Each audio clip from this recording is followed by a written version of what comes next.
In all candor, the 7th episode of the 13th season of Chicago Fire did not provide answers to as many questions as we would have thought it would. We are still not aware of what transpired with Pascal in Miami. Lizzie's feelings over her new passion project give the impression that it may be more personal than she is letting on, and the ongoing storyline involving the crooked cop is not precisely resolved. We did, however, get quite a few wonderful character scenes, and regardless of what is going on, this show always does a good job at delivering those scenes. Regrettably, the beginning of this episode came with a scenario involving Carver and Tori, same like the previous few episodes. Despite the fact that it is common knowledge that this specific relationship did not exactly strike a chord with fans, I do not believe that it was ever intended to do so. Due to the fact that we now know that the relationship began as a result of a trauma bond, it is possible that the toxic relationship that exists between Carver and Tori can be explained. Evidently, Carver has been suffering through it ever since the 13th episode of the Chicago Fire season, in which he dropped the "I love you" bomb on Violet and then departed the state. Old school. As a result of Stella's tough lecture, he appears to have taken everything in, and he is now determined to concentrate on his work.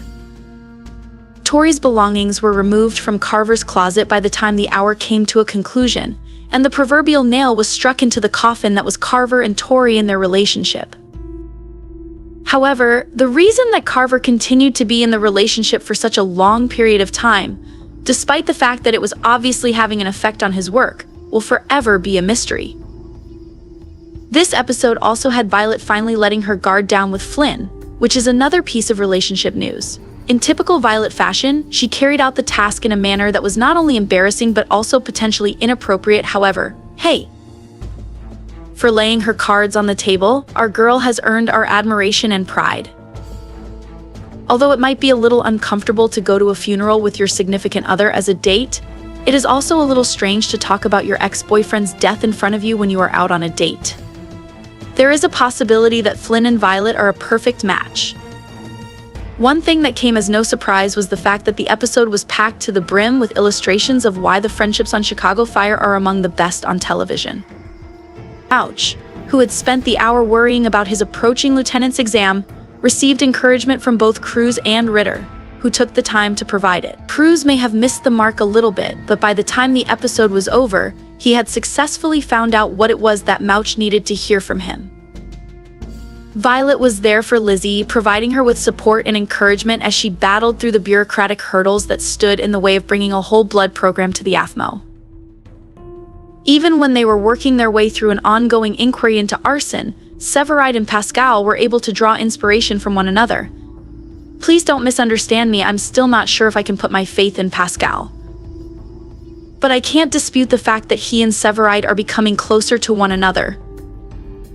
Despite the fact that Severide is a wonderful person and a terrific friend, the fact that he was willing to remain late at work in order to assist Pascal with administrative tasks is quite significant.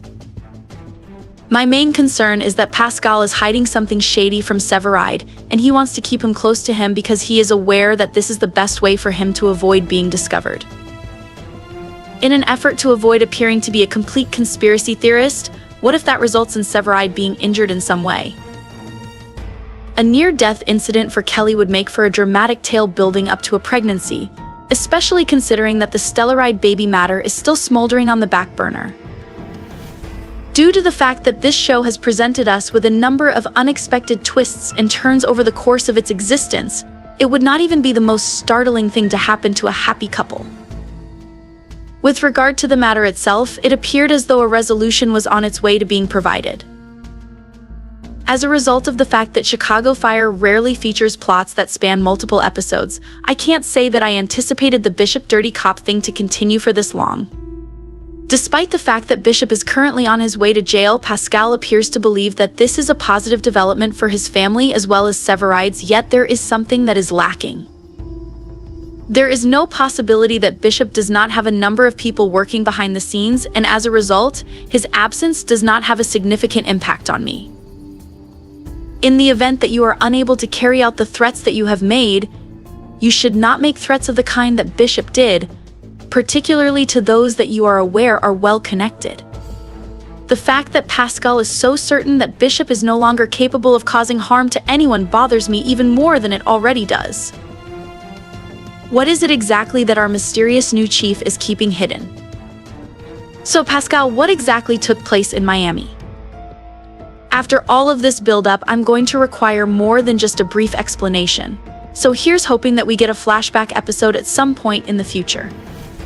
Stella has been wearing her tough guy hat more frequently as of late, and it is a lot of fun to watch her put the guys of 51 in their place when they are joking around. As a result of this episode, we were able to watch Lizzie let her hair down, which will forever be remembered as her signature ponytail. It turns out that she is really stunning in any case. What exactly is the reason that Severide has cigars hidden away in his locker system? Witnessing my favorite best friend trio in scenes together is something that I will never get tired of witnessing. Every single one of you, Lizzie, Violet, and Ritter, will forever be famous. Is it brought to the attention of those in positions of authority that they are grossly underutilizing Cadiz Strickland? In all honesty, the fact that Ritter had Dwayne, a member of the Chicago Police Department, saved as a hot cop in his phone until things became serious is a vibe. The episode that will air the following week is going to be another hour filled with action and drama, so make sure you don't miss it. In light of the fact that this will be the final episode before the show goes on break for the winter, we can definitely expect at least 1 or 2 cliffhangers. Meanwhile, let's have a conversation in the meantime. Please share your thoughts on the episode with me in the comments section.